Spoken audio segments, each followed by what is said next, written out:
우리 다 같이 사도신경으로 신앙 고백하겠습니다. 전능하사 천지를 만드신 하나님 아버지를 내가 믿사오며 그 외아들 우리 주 예수 그리스도를 믿사오니 이는 성령으로 잉태하사 동정녀 마리아에게 나시고 본디오 빌라도에게 고난을 받으사 십자가에 못 박혀 죽으시고 장사한 지 사흘 만에 죽은 자 가운데서 다시 살아나시며 하늘에 오르사 전능하신 하나님 우편에 앉아 계시다가 재리로서 산자와 죽은 자를 심판하러 오시리라. 성령을 믿사오며 거룩한 공예와 성도가 서로 교통하는 것과 죄를 사하여 주시는 것과 몸이 다시 사는 것과 영원히 사는 것을 믿사옵나이다. 아멘. 우리 찬송가 549장입니다. 내 주여 뜻대로 찬양드리겠습니다. 549장입니다.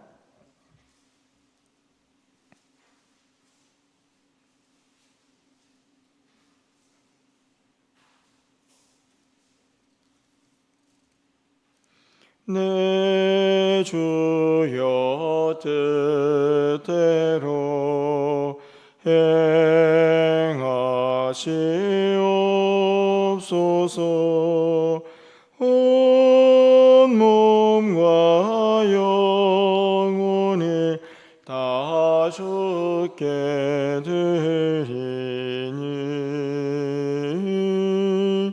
이 세상 고락한 조인도하시고 날 주관하셔서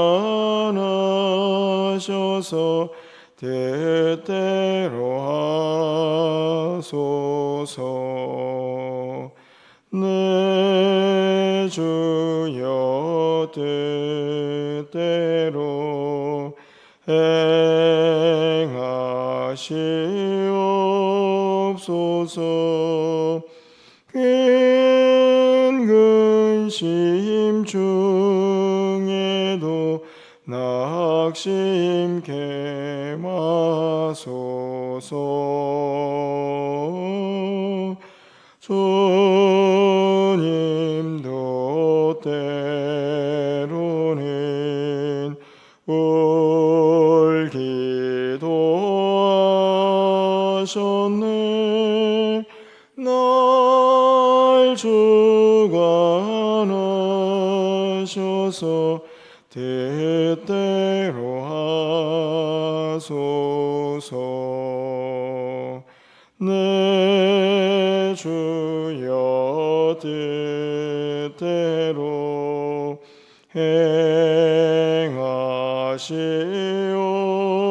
행하시옵소서. 내 모든 일들을 다 주께 맡기고 저 천성 향하여 고요히 가리니 살든지 죽든지 뜻대로 하소서.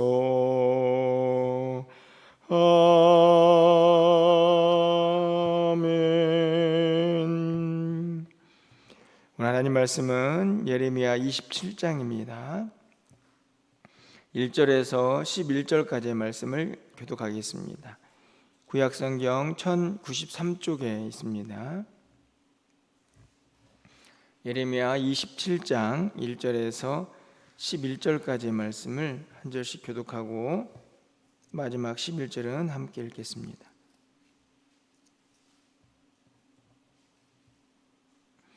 유다의 왕 요시야의 아들 여호야김이 다스리기 시작할 때에 여호와께서 말씀으로 예레미야에게 임하시니라.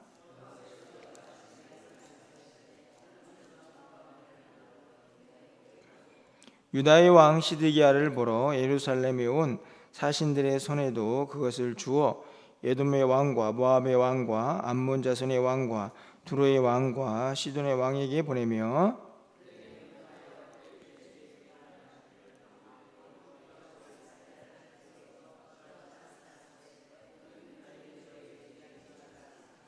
나는 내 큰 능력과 나의 쳐든 팔로 땅과 지상에 있는 사람과 짐승들을 만들고 내가 보기에 옳은 사람에게 그것을 주었노라.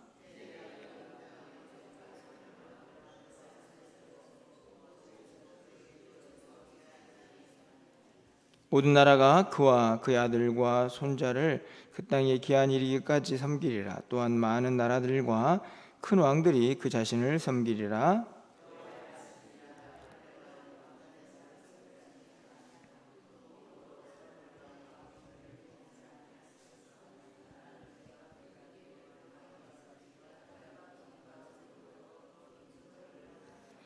너희는 너희 선지자나 복술가나 꿈꾸는 자나 술사나 요술자가 이르기를 너희가 바벨론 왕을 섬기게 되지 아니하리라 하여도 너희는 듣지 말라.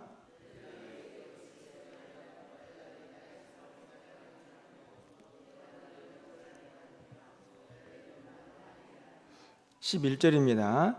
그러나 그 목으로 바벨론의 왕이 멍에를 메고 그를 섬기는 나라는 내가 그들을 그 땅에 머물러 밭을 갈며 거기서 살게 하리라 하셨다 하라. 여호와의 말씀이니라 하시니라. 아멘. 7월부터 이제 매일 성경이 그동안에 잠시 멈추었던 예레미야의 이제 후반부를 우리가 함께 좀 살펴보게 됩니다. 오늘 본문은 우리가 이미 알고 있는 말씀이기는 한데 본문을 읽으면서 믿음이 뭔가 하는 또 다른 생각들을 또 갖게 하는 그런 본문이 아닌가 여겨집니다. 여러분들은 누군가가 여러분에게 충고나 또 조언을 하면 이렇게 잘 들으시는 편입니까? 아니면 그것을 몹시 좀 못마땅해 하시는 편이십니까? 아마 대부분의 모든 사람들이 자기에게 썩 좋지 않은 이야기, 좀 듣고 싶지 않은 이야기를 할 때에 그것에 대한 반응은 비슷할 것이라고 생각을 합니다. 그런 말들을 좋아할 사람은 그렇게 많지 않다 하는 생각이 드는데요.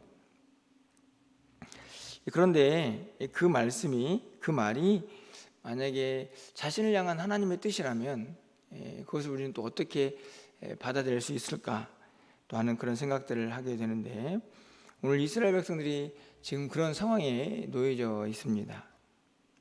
아마 그 당시에 이 예루살렘에 주변에 있는 많은 나라의 사절단이 와서 왕에게 인사를 하는 그런 시간이 있었던 것 같습니다.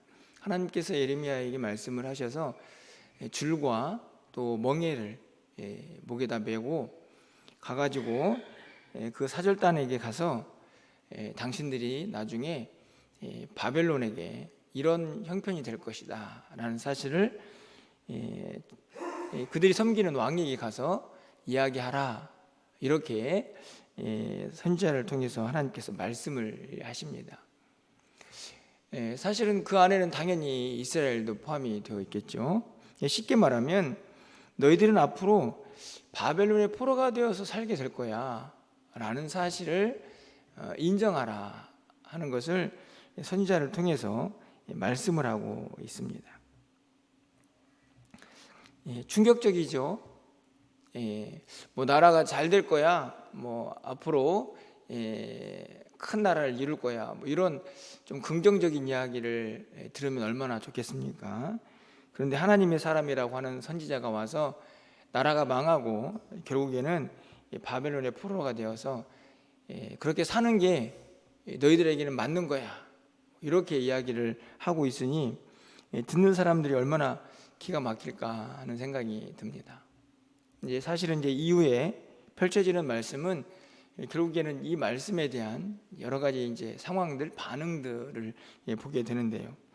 그럼 조금 더 구체적으로 이 바벨론의 멍에에 대해서 성경 구절을 통해 좀 살펴보기를 원합니다. 6절 말씀을 좀 가서 보시면, 이제 내가 이 모든 땅을 내 종 바벨론의 왕 느부갓네살의 손에 주고 또 들짐승들을 그에게 주어서 섬기게 하였나니 이렇게 되어 있습니다. 똑같은 이야기인데 여기 잘 보시면 6절에서 내가 이 모든 땅을 내 종 이렇게 되어 있죠. 그러니까 이 바벨론의 멍에가 되어야 하는 주변 국가들은 누가 허락한 것인가 라고 분명히 말씀을 합니다. 하나님의 뜻이다. 내가 그렇게 한 거다. 사실은 바벨론도 그 나라들을 점령을 하겠지만 누구의 종이라고 되어 있습니까? 내 종으로 되어 있습니다. 그러니까 하나님의 종인 거죠. 다시 말하면 바벨론도 하나님께서 택한 도구이고, 그리고 그 주변 국가들이 이스라엘 포함해서 바벨론의 종이 되어야 하는, 바벨론의 멍에를 매야 한다는 사실은 또 하나님의 뜻이다. 이렇게 말씀을 하고 있는 것입니다. 그뿐만이 아니죠. 7절 말씀을 좀 가서 보시면 모든 나라가 그와 그의 아들들과 손자를 그 땅의 기한이 이르기까지, 여기 너무 중요한 말씀인데, 그 땅의 기한이 이르기까지는 무슨 말이냐면 바벨론도 기한이 있다 이 말이죠. 그 말은 바벨론도 때가 되면 무너진다 하는 이야기입니다. 분명히 바벨론의 멍에를 메라, 바벨론의 포로가 될 것이다 라고 말씀을 하고 있지만 그 나라도 때가 되면 무너질 거야. 그때까지는 너희가 종이 되어야 한다, 섬겨야 한다, 이렇게 말씀을 선지자를 통해서 하고 계시는 것이죠. 그러면서 하나님께서 그 멍에를 거부하면 어떻게 될 건가 하는 이야기도 아울러서 하고 계십니다.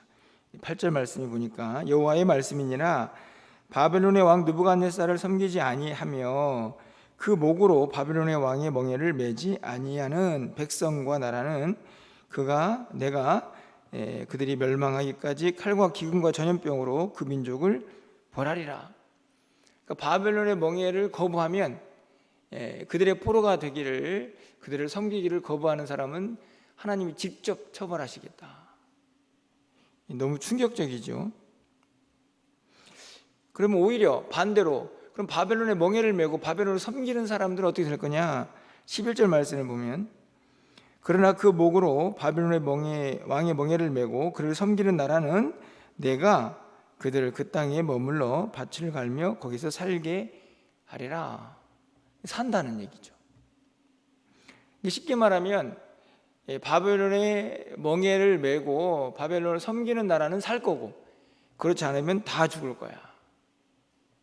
그런데 여러분이 꼭 기억해야 할 것은 제가 읽어드린 모든 구절에서 누가 하시겠다 하는 것을 분명히 밝히고 있다는 것입니다. 내가 이렇게 되어 있죠.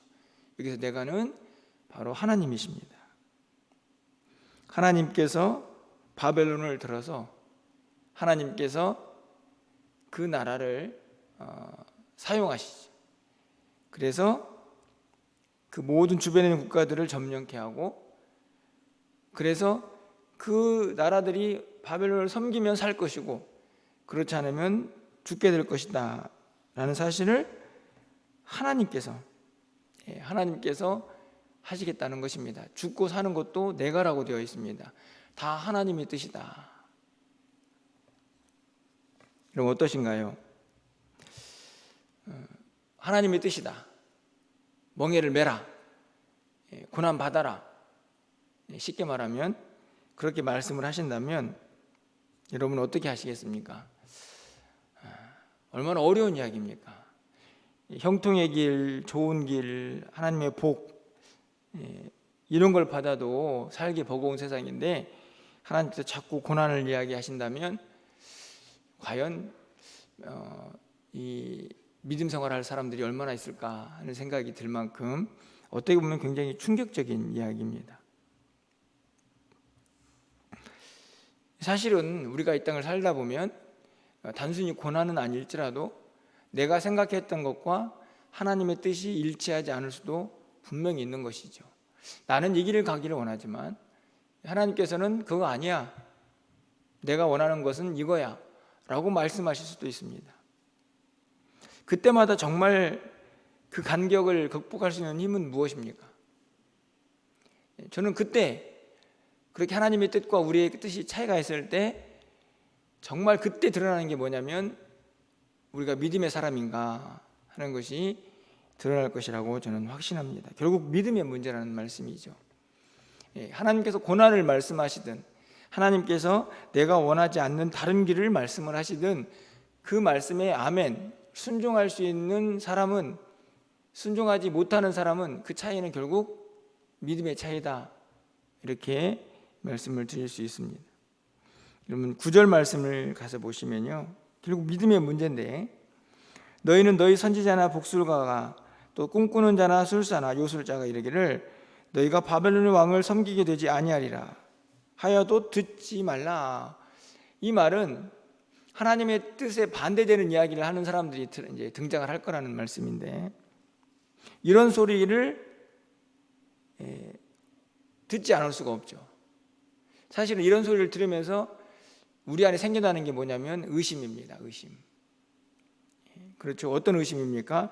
아닐 거야. 하나님께서 우리에게 멍에를 매라고 하시다니, 바벨론에게 포로가 되라고 하시다니, 바벨론을 섬기라고 하시다니, 이방 민족을 하나님의 백성들이 어떻게 섬겨, 이런 생각을 갖게 하는 소리들인 거죠. 하나님께서 분명히 말씀하시고 하나님의 뜻을 보여주었지만 거기에 대해서 반대되는 소리를 들을 때에 우리 안에 생겨나는 것은 저 말이 맞는 말 아닌가 하는 의심들입니다. 결국에는 9절 말씀을 다시 정리해 보면 어떤 소리가 들려와도 의심하지 말고 믿음을 지켜라 하는 말씀이라고 여겨집니다. 결국에는 우리가 이 땅을 살아가면서 우리 안에 생겨나는 불신, 하나님을 향한 믿음이 흔들릴 때 결국 그 믿음을 어떻게 지켜내느냐, 어떤 상황 속에서도 말이죠, 내 생각에는 도저히 이해가 안 되고 내 상황에는 이러면 안 될 것 같은 일들이 벌어질지라도 여전히 하나님은 살아계시다, 하나님은 내 편이다, 하나님의 뜻이 있겠지, 이런 믿음을 갖기가 결코 쉽지 않지만 결국 하나님은 그 가운데에서 바로 그 믿음을 보기를 원하신다 하는 것을 오늘 본문이 우리에게 깨닫게 합니다. 어떤 믿음일까요? 저는 이런 믿음이라고 생각합니다. 하나님의 뜻이 내 뜻과 다를지라도, 하나님의 뜻이 비록 복이 아니고 고난일지라도 그것이 나에게 더 큰 유익일 것이다 하는 믿음이죠. 하나님은 우리를 사랑하시고 하나님은 하나님의 백성들이 화를 당하기를 원하시는 분이 아니십니다. 이런 본문도 마찬가지죠. 바벨론의 멍에를 매하는 이유가 뭡니까? 그게 살 길이기 때문에 그렇습니다. 거부하면 다 죽습니다. 그러니 그들을 섬겨라. 그들을 섬기면 살게 될 거야. 기회가 주어지는 거죠. 우리의 생각은 그 앞에 당장 놓여져 있는 그 무엇인가를 보지만 하나님은 우리를 우리보다 더 잘 아시고 우리의 미래를 훤히 알고 계시죠. 그렇기 때문에 우리의 생각과 다르고 그것이 당장은 고난일 수 있지만 우리는 믿어야 합니다. 그것이 하나님의 뜻이라면 우리에겐 더 큰 유익이 될 것이다 하는 사실이죠. 다른 것을 믿는 것이 아닙니다. 하나님이 살아계셔서 내 삶을 어떤 형식으로든지 붙잡고 계신다 하는 믿음이죠.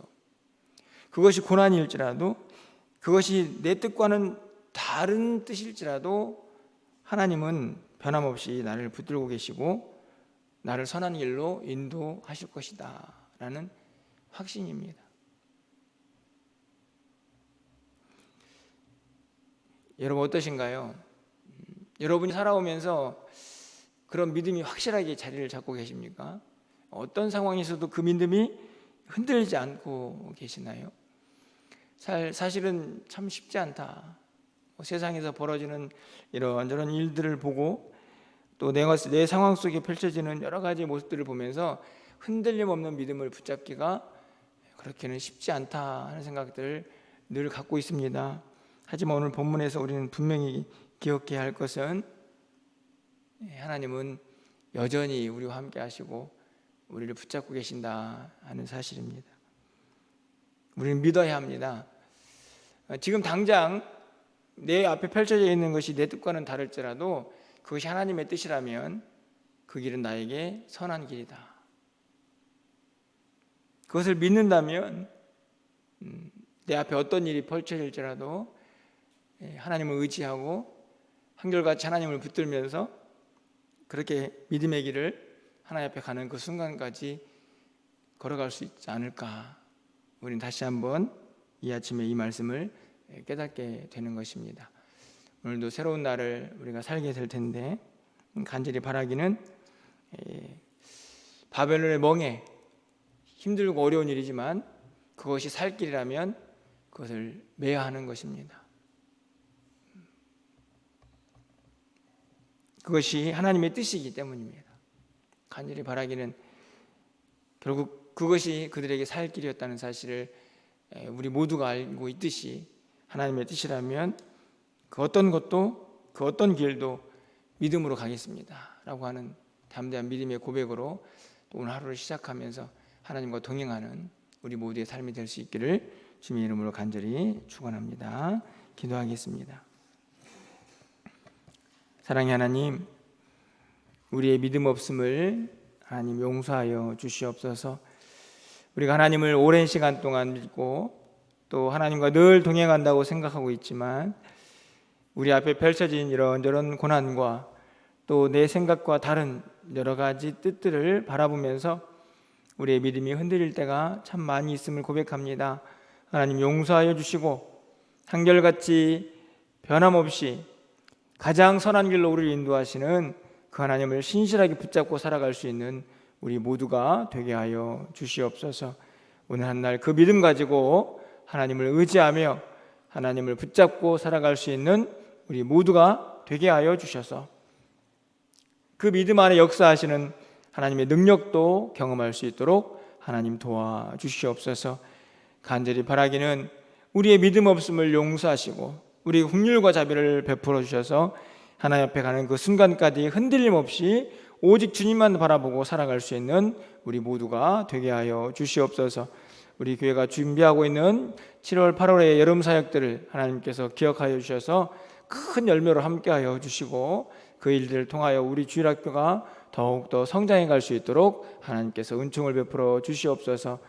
비가 계속 오고 있습니다. 하나님 이 일로 또 사람들이 힘들어하지 않도록 하나님께서 눈동자와 같이 보호하여 주시고 하나님 이 세상에서 이런저런 어려운 소식들이 들려오는데 하나님 그 가운데서도 하나님의 긍휼과 자비가 늘 여금천할 수 있도록 주께서 역사하여 주시옵소서. 우리의 모든 삶 가운데 동행하시고 또 오늘 저녁에 있을 수요예배 가운데도 함께 하셔서 우리의 모든 예배가 하나님의 기쁨이 될 수 있도록 주여 인도하여 주시옵소서.